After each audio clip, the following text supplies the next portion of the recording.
नमस्कार मित्रमैत्रिणींनो, आत्ता आपण एक छानसं लग्न घेऊया ज्याचा स्वामी शुक्र आहे आणि जे समाजाभिमुख राशीचं लग्न आहे, सप्तमातल्या तूळ लग्न. तूळ लग्न हा कुंडलीमधला कामत्रिकोणातलं हे लग्न आहे, म्हणजे वायुतत्वाच्या राशीचं. याच्यामध्ये उच्च नीच मूलत्रिकोण रास कुठली आहे तर शुक्राची मूलत्रिकोण रास तूळ आहे, दुसरी रास वृषभ आहे आणि हा उच्चीचा आहे मीन राशीमध्ये. म्हणजे शुक्र हा रजोगुणी ग्रहाची हे लग्न आहे आणि रजोगुणी ग्रहाचं लग्न असून सुद्धा हे मारक स्थानामधलं लग्न, द्वितीय आणि सप्तम स्थानातलं, आणि याची उच्चीची रास जी आहे ती व्ययस्थानामध्ये. म्हणजे रजोगुणी ग्रह शुक्र हा सगळं आयुष्य उपभोगल्यानंतर स्वतःचं इप्सित हे नेहमी स्वतःची आत्मिक प्रगतीकडे नेतो. असा हा शुक्र म्हणजे शुक्राचार्य, भृगु ऋषींचा मुलगा भार्गव, हा संजीवनी विद्येचा प्राप्त करून घेतलेला, तपश्चर्येने प्राप्त करून घेतलेला असा शुक्र हा या तूळ लग्नाचा स्वामी आहे. शुक्र काय आहे तर शुक्र हा स्त्रीकारक ग्रह आहे. तो सबकॉन्शियस माइंडमधल्या भावनांचा ग्रह आहे, जलकारक ग्रह आहे, पण तो चंद्रासारखा शीतल कोमल नाही. हा अतिशय उष्ण ग्रह आहे. हा मोहक आहे. शुक्र म्हणजे मोहकपणा. इंग्रजीमध्ये ज्याला चार्म म्हणतात तो या शुक्राकडे आहे. त्यामुळे ज्या कुंडलीमध्ये, तूळ लग्नाच्या कुंडलीमध्ये जर शुक्र मंगळाची युती असेल तर ती चांगले परिणाम देते. अदरवाईज हा वासनाधिक्य असण्याचा योग आहे. तूळ लग्न वृषभ लग्नामध्ये शुक्र मंगळ युती चांगली आहे. तूळ लग्नाच्या लोकांना शनी हा खूप शुभ करणारा ग्रह आहे, कारण तो शुक्र आणि शनी हे दोघं मित्र आहेत.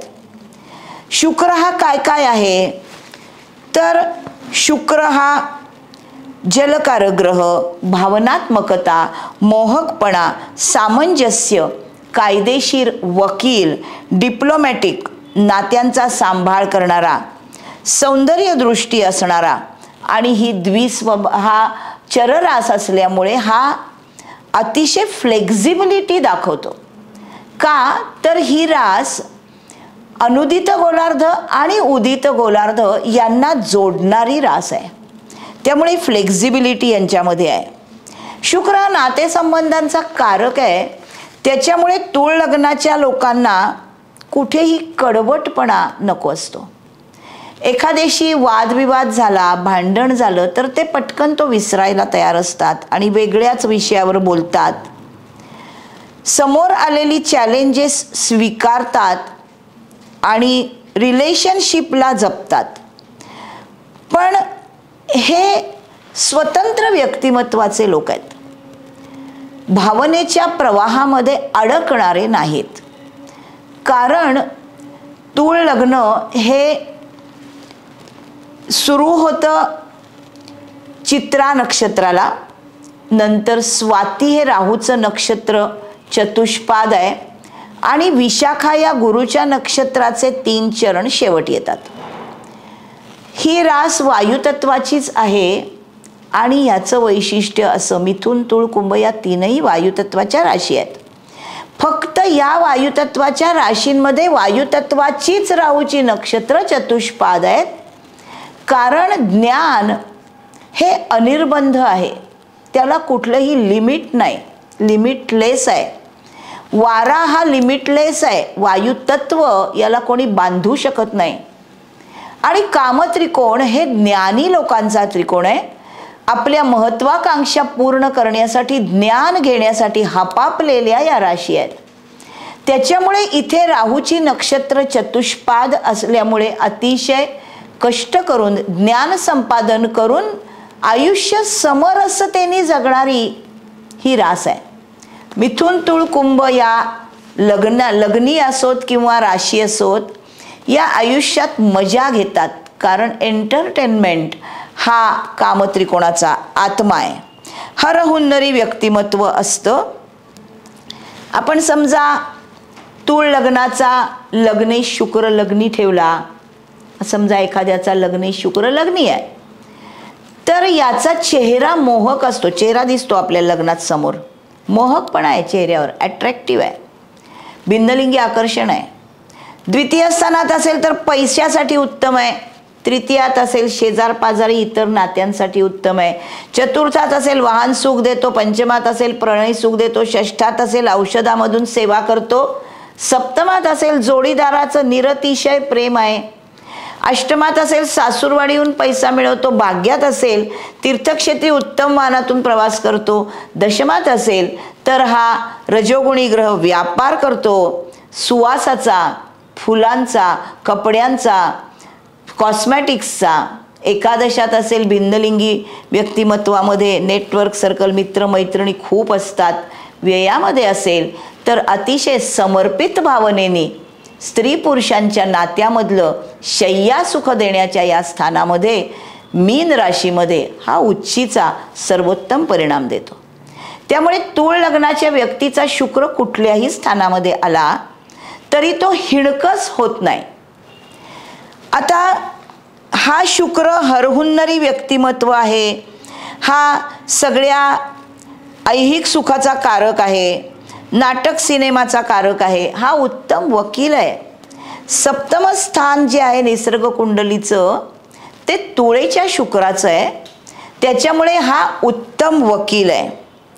आणि हा शुक्र जर मिथुनेमध्ये असेल तर तितकासा चांगलं दाखवत नाही, पण कुंभेमध्ये असेल तर याला उत्तम शास्त्रीय संगीताची जाण असते. तूळ लग्नाचा शुक्र सगळीकडे बॅलन्स्ड वातावरण ठेवायला ह्याला आवडतं. हा अतिशय रोमॅन्टिक, ग्रेसफुल, पोलाईट असा शुभ ग्रह आहे, नैसर्गिक शुभ ग्रह. आपल्याला सेलिब्रिटींमध्ये बघितलं तर मीना कुमारी या ॲक्ट्रेसचं लग्न तूळ होतं. ते चित्रा नक्षत्र चतुर्थ चरणात होतं आणि तिची कर्करास पुनर्वसू नक्षत्रामध्ये चतुर्थ चरणात होती. त्यामुळे तिला ट्रॅजेडी क्वीन म्हटलं जायचं, कारण तिच्या लग्नेश पण शुक्र आणि राष्ट्राधिपती चंद्र हे दोघंही भावनांचे ग्रह. तिच्या चेहऱ्यावर दिसणारं जे हावभाव होते किंवा तिच्या कामांमध्ये जे व्यक्त व्हायचं ते प्रेम, हे थोडं करुणेची झालर असलेलं जास्त वेळा दिसलं. अर्थात याच्यामध्ये काळाचा भाग जास्त आहे. आताचा नवीन काळामध्ये असे पिक्चर्स किंवा अशा ॲक्ट्रेसेसपेक्षा नवीन काळाप्रमाणे मौज मजा करणारे ॲक्टर ॲक्ट्रेसेस आणि दुसरी गोष्ट आहेत पण संख्येने खूप, त्याच्यामुळे ते काळाप्रमाणे बदल झालेला आहे. शुक्राची जी नक्षत्र आहेत ही चतुष्पाद आहेत. ही नक्षत्र आहेत भरणी, पूर्वा फाल्गुनी आणि पूर्वाषाढा. ही नक्षत्र अग्नितत्वाच्या राशीमध्ये चतुष्पाद आहेत. अग्नितत्वाच्या राशी या धर्म त्रिकोणातल्या राशी आहेत. धर्म म्हणजे कर्तव्य, ड्युटी, बाउंडनेस. धर्माचा संबंध पूजा पाठ, यज्ञ, याग, रिच्युअल्स याच्याशी नाही. ॲस्ट्रॉलॉजीमध्ये धर्म याचा अर्थ कर्तव्य, ड्युटी, बाउंडनेस. ज्या अग्नितत्वाच्या राशी आहेत मेष, सिंह, धनु, या नेहमीच ड्युटी बाउंड असतात. या अग्नितत्वाच्या असल्यामुळे यांच्यात नाटक नाही आहे, पण या कायम अशा सडेतोड, ॲग्रेसिव्ह, गतिमान, दुसऱ्याला मागे सारून पुढे जाणाऱ्या लीडर अशा असत्या तर त्या एककल्ली दिसल्या असत्या. तसं होत नाही. ॲस्ट्रॉलॉजीमध्ये नेहमीच बॅलन्सिंग दिसतं.